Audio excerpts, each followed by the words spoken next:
इस पद में पिप्पा दरिया में कूद गए जिन कैसी करी डिठाई, भाई वो नरपाड़ा जीत गए जिन सिर धड़की बाजी लाई। एक पिप्पा ठाकुर,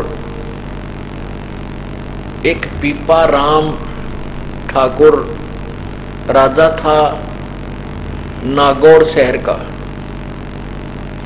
वो माता का पुजारी था, शेरा वाली माता का दृढ़ पुजारी था और भक्ति की चाह उसके अंदर विशेष थी।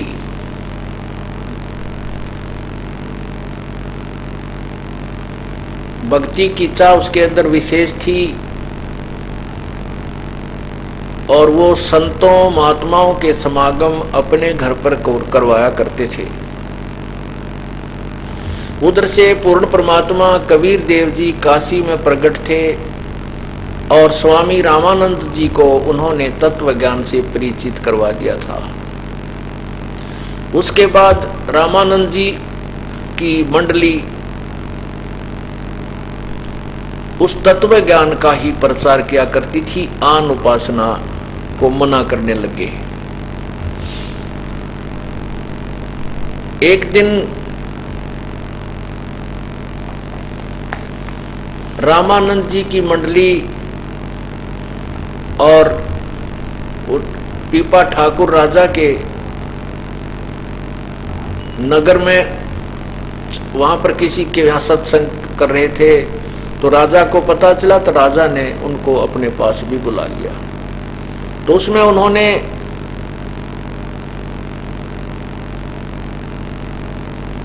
पूर्ण परमात्मा की महिमा का गुणगान किया और अन्य जो पूजाएं थी उनको छोड़ने के लिए प्रेरित किया।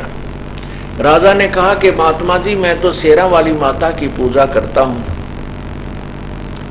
मैं इससे ऊपर किसी शक्ति को नहीं मानता, कोई पावर नहीं है। तब रामानंद जी ने कहा कि अब तो हम जा रहे हैं और फिर आएंगे। तो उस पीपा जी ने कहा कि मेरे से माता साक्षात बातें करती है, मैं आपकी बातों में आने वाला नहीं हूं। तब रामानंद जी ने कहा कि आप माता की जब भी कोई पूजा करते हो, जब आपसे वो साक्षात्कार हो उनका, तो आप उससे पूछना कि आपसे ऊपर कोई शक्ति है कि नहीं। अब रामानंद जी वहां से चले गए अपनी मंडली को लेकर के। अब राजा ने अपनी विधिवत पूजा की, उसको तो कसक लगी और फिर वो माता का साक्षात्कार हुआ। तब माता से प्रश्न किया कि हे माता, हे दुर्गा, क्या आपसे भी ऊपर कोई शक्ति है? तब दुर्गा ने कहा, हाँ भाई, मेरे से ऊपर भी शक्ति है, क्योंकि ये देवता है, ये झूठ नहीं बोलते हैं, तो हम इनकी महिमा उलट सुलट गाते रहते हैं। तो उसने कहा, भाई, मेरे से ऊपर बहुत बड़ी शक्ति है, लेकिन वो तुम्हें मिल नहीं सकती, वो दर्शन नहीं देती, उसकी साधना व्यर्थ है। इस बात की खटक और लाएगी पिप्पा का, भाई जब इन तो ऊपर शक्ति है और वो कहते हैं वो दर्शन देती है, जो अभी संत आए थे। तब उसने कहा, माता, अभी वो संत जो आए थे वो कह रहे थे कि वो शक्ति की प्राप्ति हो सकती है उस परमात्मा की। ने बोली, भाई, अगर तूने उससे उस परमात्मा से मिलना, हर कोई मिलाने वाला मिल जाता तो कोशिश कर लेना। यूं कहकर अंतर्ध्यान हो गई। अब दोबारा जब वो रामानंद जी गए मंडली लेकर के, तो तत्व ज्ञान सुना और कहा, मैंने माता से पूछ लिया है कि वास्तव में और शक्ति है, तो मैं आपके साथ चलूंगा। मैं इस राज्य को त्यागता हूं। अब उसने रामानंद जी ने सोचा, ये राजा ये तो किरा कौन से मूड में है, और फिर यू वहां जाकर शर्मा दर्द करेगा, नु कहेगा मेरा राज छुटवा दिया, फलाना करवा दिया। तो बोला, जी अभी तो हम कहीं और जा रहे हैं और आश्रम की तरफ नहीं जा रहे हैं, आप फिर वहां आश्रम में आ जाना। अब राजा उसने कहा, भी ठीक है। उधर से उसकी 3 रानियां थी। हाँ, उसकी 3 रानियां थी। राजा पीपा की। तो वो तीनों रानियों ने भी कहा कि हम भी आपके साथ चलेंगी, हम भी आपके साथ चलेंगी। अब पीपा जी को समस्या होगी, उसने रामानंद जी से कहा कि हे गुरुदेव, या तो समस्या ज्यों की तो रहेगी, ये रानियां मेरे साथ फिर चलेंगी, वो बखेड़ा वहां फिर रहेगा, इनकी रोज लड़ाई रहेगी, मैं इनके सुलटाने में लग गया रहूंगा।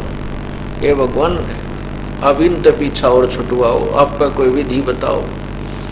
तब परमात्मा रामानंद जी ने कहा कि एक तरकीब है, तीनों को बुलाओ।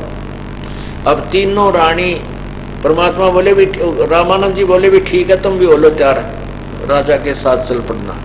तो तीनों की तीनवा ने सारे गहने पैर लिए, कोटी जितने भी थे, हार भी, दो आड़े वो सोने के कड़े बना रखे जो भरा भरा पैरा करते राजस्थानी है, और पाया में भी और काना में भी सारे पूरी लद पद होगी सोने में, और बढ़िया सुंदर कपड़े पहन लिए। तीनों अपना तैयार होकर आगे चलो, हम भी चलेंगे। अब बता, ये कोई वैराग धारण करने की तरीका था उनका। तब रामानंद जी बोले, बहन बेटी बात सुनो। अब पीपा से कहा कि मैं तरीका बताऊंगा, तो बोलिए मत।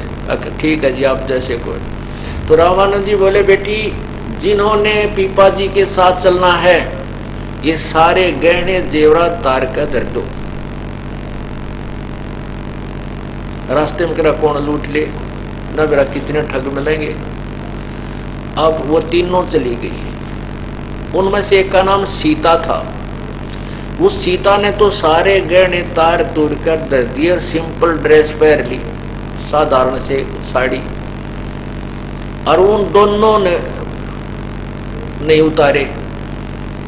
जब राजा ने, वो सीता तो आके खड़ी होगी जी मैं तैयार हूं, मैंने तो ये सब उतार दिए गहने। वो दोनों कहने लगी, गहने ना छोड़ा, हम ये ना छोड़े हमारे पे, हम ना चलते, हम ना जाते, गहने कौन छूटे। तो परमात्मा और रामानंद जी बोले, ले भाई आधी बीमारी तक कटी, एक रहेगी, अब इसने भी देखते हैं। तो उसने कहा, बेटी वह जो सीता रह गई थी, कि बेटी ऐसे नहीं चला जाएगा, वहां तो मेरा ने कितनी बुढ़ी अच्छी सुननी पड़ेगी दुनिया की, कि कौन क्या क्या कहेगा, तुम्हारी जवान अवस्था है बेटी, वहां ऐसे नहीं जाया जाएगा। ने बोले जी कुछ भी कुछ कहो, कोई भी, मैं अपने पति के साथ जाऊंगी, भक्ति करूंगी, इसके बीच में जो ना मैं नहीं रह सकती। तो उसने कहा, बेटी अगर आपने चलना है तो ये साड़ी उतार दे, नग्न होके चलना पड़ेगा तुझे हमारे साथ। सीता बोली, अभी ले। वो जब लागी साड़ी उतार, तब रामानंद बोले, बस बेटी बस बस डट जा। तब कहा, पीपा ये तेरा बिल्कुल सच्चा साथी है, ये आत्मा परमात्मा को चाहने वाली है, ये तुझे बाधा नहीं करेगी भक्ति में कहीं पर भी, आप इसको साथ ले सकते। अब रामानंद जी तो दूसरी साइड में चले गए और कहने लगा, अब तू आ जाइए, अब फिर देख कमजोरी। अब राजा ने क्या किया, घोड़े और उन पर नरा धन धर लिया, कूड़ा ले जाऊंगा, फिर वो धन धर के घोड़िया पे अब भंडारा करूंगा गुरुजिया के पास जाके, और घने घोड़े ले रहा। तो 5-7 दिन के बाद वो रामानंद जी के आश्रम में पहुंच गया, सारे साजबाज ने लेकर, सैनिक भी साथ में। तब रामानंद जी के पास राजा पहुंचा, साथ में वो उसकी पत्नी थी। तो रामानंद जी ने कहा, अरे खूब, वो तो राजा वाली वेशभूषा में था जब तक। तब रामानंद जी ने कहा कि, स्वामी जी ने कहा कि राजा यहाँ तो आपने दास बन के रहना होगा, राजा बनकर नहीं, और जितने भी तेरे ये घोड़े गाड़े हैं, इनने भाई तो छोड़ा वापस, इनके यहाँ कहाँ रखेंगे। तो उसी समय कहते हैं उसने सारे घोड़ों को वहीं बेचकर जितना धन था और सारे का भंडारा करवा दिया गुरुदेव के आदेश तय, और सीता और वो दोनों रहने लगे। एक दिन क्या हुआ, ये घोड़े बहुत होते हैं, संत विश्वासी होते हैं। तो पीपा और सीता वो जमुना के किनारे बनारस में, काशी में घूम रहे थे। अब उन्होंने इतना तो सुना था कि भगवान श्री कृष्ण की द्वारका दरिया में यानी समुद्र जल ने डबो रखी है। अब उनको पूरी कथा का ज्ञान नहीं था। ऐसे दोनों जने, वो पीपा और उसकी पत्नी सीता, ऐसे नहर की पटड़ी दरिया के साथ साथ टहल रहे थे। और स्वामी रामानंद जी कहीं बाहर चले गए थे अपने सत्संग उद्देश्य थे। तो वो बैठे बैठे बातें करने लगे। भोले तो होते हैं संत। सीता, पीपा ने कहा, सीता सुना है भगवान की द्वारका जल में डूब गई थी, पता नहीं कहां सी होगी। इच्छा करता है कि भगवान से मिलने एक बार आए हुए द्वारका में चलते हैं, भगवान वहां मिलेगा। उनकी बात एक लफंडर सा पाली सुने था। वो बोला, मैं बताऊं द्वारका किस है, कहाँ, इसमें ये यो दिखा ना, वो गंगा के बीच में दरिया में निशान बता, देख वहां सी है। और अच्छा, अब उनके देखते देखते दोनों आने डांक मार दी। अब चल भगवान से मिलाते। अब कहते हैं पूर्ण परमात्मा ने उसके लिए क्या लीला की कि वहां पर एक द्वारका रच दी उस जल में, दरिया, उस जमुना के जल में, गंगा के जल में। और ऐसे ही वहां कृष्ण रूप धार के पूर्ण परमात्मा उस पीपा और सीता के साथ रहा, उनको खूब अच्छे भोजन करवाए हैं। और भाई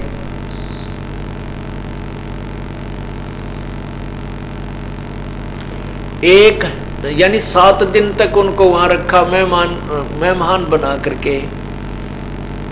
उधर से क्या हुआ कि वहां आसपास नगरी में शोर मच गया कि 2 भगत, 2 साधु और गंगा में डूब कर मर गए। उस पाड़ी ने धमकावे, सारे उस ग्वाले को धमकावे और उसको बुरा भला के निकम्मे, तूने क्या किया, यू तूने क्या कहा इनको। उस पाली ने बताया, ग्वाले ने कहा कि ये मेरे से न्यू पूछे थे कि यहाँ बताते हैं द्वारका है जल में, वो कहाँ सी है। मैंने तो मजाक कर दिया, कुआरी इसको बीच में है, वो बीच के अंदर है दरिया में। इन्होंने मेरी दूसरी बात सुनी है, कोई ना डांक छलांग लगा दी। दो भक्त मर गए, 2 भक्त मर गए। दरिया का पानी था, उसमें लाश भी ना पावे, तेरा कित जावे। तो कहते 7 दिन तक परमात्मा ने वो वहां रखे। और 7वें दिन कहने लगे, भगवान हम जाते, हमारे गुरु जी आगे होंगे। पूर्ण परमात्मा बंदी छोड़ने का, अच्छा बेटा जाओ, और यूं करो, ले एक अंगूठी दे देता हूं। दोनों के इसी बढ़िया सोने की अंगूठी छाप पहना दी और उस पर लिख रखा कृष्ण, श्री कृष्ण। क्योंकि वो श्री कृष्ण माता तो ऊपर के श्री कृष्ण जी ने मान बैठे, क्योंकि अब पुराना रंग भी जल्दी से नहीं जाता, तो उस पर लिखा श्री कृष्ण। वो दोनों बार आए 7वें दिन। तो वहां आसपास के लोग देखे रहे आदमी, ये दोनों जिंदे आ गए। तो सारे भाग के इकट्ठे हो गए खेतों वाले, कहने लगे आप मर गए थे। तो बोला हम क्यों मरे, वो जो भगवान नहीं बचते, हम तो भगवान से मिलकर आए हैं, श्री कृष्ण जी की द्वारका में गए थे और वहाँ 7 दिन भगवान के साथ वहाँ ग्वाल बालों में खेल कर आए हैं। वो कहने लगे नहीं जस्ती, देखो भगवान ने हमारे को छाप दी है अंगूठी, दोनों पैर एक एक। अब पुण्यात्माओं,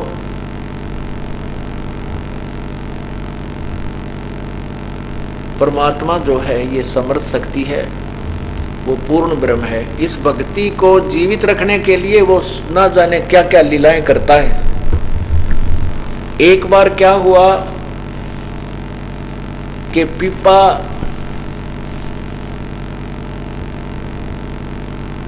और सीता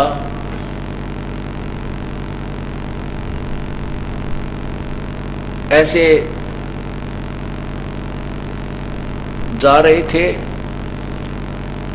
और जाते वो एक उसमें बैठ गए वृक्ष के नीचे।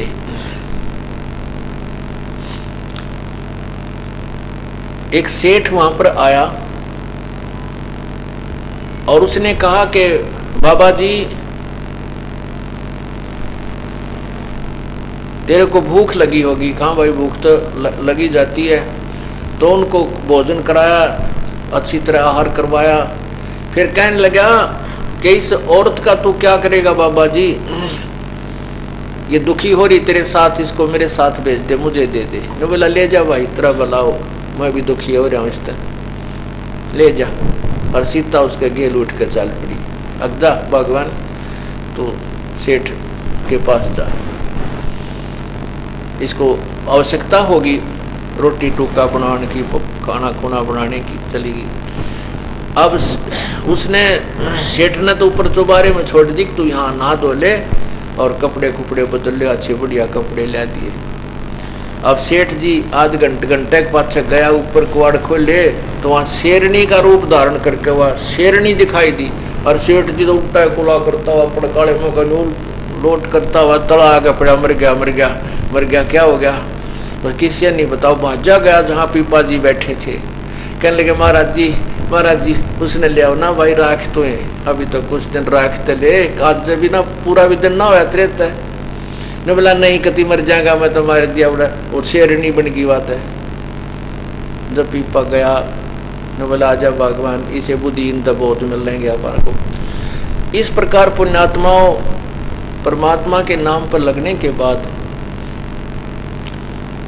कुछ आपत्तियां भी आती हैं, परमात्मा उनकी मदद भी करता है। एक दिन क्या हुआ, पीपा जी जा रहे थे शहर में, एक मुसलमान के घर जन्म एक तेलन बैठी थी दुकान, वो अपने घर पे। अब बाहर मतलब कहीं मिल गई रास्ते में, और राजा और पीपा ने कहा कि बेटी राम राम बोल, राम राम। ने बोली, क्योंकि मुसलमानों में कहते हैं कि राम नाम जब बोल रहे हैं जब कोई मर जा, वैसे राम नहीं कहते वो। तो मालन बोली कि राम राम क्यों बोलूं, हमारा कोई मर रहा है, तुम बोलो राम। ने बोला अच्छा, राम राम कोई मरने के बाद बोला जाता है? कहाँ, हमारे तो मर जाना कोई जब राम बोला करें। पीपा कहे तेरा कौन इसम, तेलन कहे तेरा कौन इसम, तेरा कौन धर्म है, तू मुझे राम राम कहने को बोल रहा है? पीपा बोला तेरा मरियो खसम। चल राम तो बोल रहे, तेरा खसम मर जाएगा, पति मर जाएगा। अब मालन घर पे आई, देखा तो तेली जो है अपने उस बैल के लिए घास को ठीक, चारे को ठीक करे था, न्यार रोड़े था, चनों का घास सा था, उसको ऐसे करके उसमें तो वो मोटे मोटे लकड़ी से बाहर निकाल दिया करें उसको, भाई पशु को खाने में दुखी ना हो, ऐसे कर रहा था। तो उधर से संत ने कहा तेरा मरियो कसम, ओड़े लो डिग गया, वो मर गया। अब पीपा और तेली मर गया, और जो ही उस तेलन ने आके घर पर देखा तो तेली मरा पड़ा। तो वो आसपास के लोग इकट्ठे हो गए और कहने लगे लाओ किताब बोलो इब राम राम। पीपा जी फिर पहुंच गए, अकमाई ले ही बोल तू राम राम। अरे पति मर गया तेरा, अब तो राम बोलेगी। तब पाया पड़ गए सारे, वो जितने भी परिवार के सदस्य थे, सारी कहानी बताई उसने जी, ऐसे ऐसे मेरे से मुख से ये निकल गया कि तुम बोलो राम थारे मर जा, जब तुम बोलो हमारे कोई मर गया, जब हम तो तब बोलते हैं हमारा कोई मरा थोड़ा ही है। तो ये बोला ले तारा मरे जागा, तेरा पति मर जाओ। फिर तब बोलेगी भगवान का नाम तू। फिर पैर पकड़ लिए सारे उस कुल के लोगों ने, मालन ने, उस तेलन ने भी माफ़ी मांगी। तब परमात्मा ने वो पकड़ कर, उस पीपा जी ने पकड़ कर बाजू और तेली खड़ा कर दिया, उठ भाई। तब उनको प्रचार समझाया कि भगवान के नाम में ये भिन्नता मत करो, राम कहो, अल्लाह कहो, साहेब कहो चाहे खुदा, और सर्व आत्मा उस साहेब की वो ना ही काहू से जुदा। वो सब आत्मा उस एक परमात्मा की है। तुम ऐसी ऐसी बाढ़ बना कर मत बैठो, हम राम नहीं कहें, हम अल्लाह नहीं कहें, नहीं, ये सब शक्ति बोधक शब्द हैं उसी परमात्मा के। तो पुण्यात्माओं, जब रामानंद जी थक गए और कहा कबीर प्रभु से कि प्रभु आप ही संभालो, इस सारे साथ बात रहे, तब परमात्मा ने उस पीपा जी को भी, कबीर परमेश्वर ने पीपा जी को, रविदास जी को और मीराबाई को और भी बहुत से जो उनके उपदेशी थे जो उनको उपदेश दिया और उनका कल्याण किया।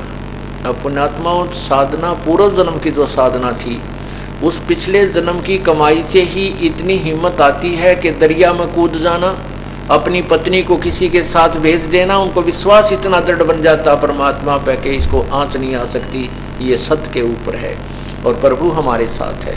तो इतना दृढ़ विश्वास होना भी कोई बालकों का खेल नहीं है। ये भी पूर्व जन्म जन्मांतर के ना जाने कितने जन्मों की पुण्य कमाई आपके साथ होती है। लेकिन भविष्य में, वर्तमान में यदि कोई साधना ठीक नहीं मिलती है तो वो सब धरी की धराई रह जाती हैं और सब नरक के भागी बनते हैं।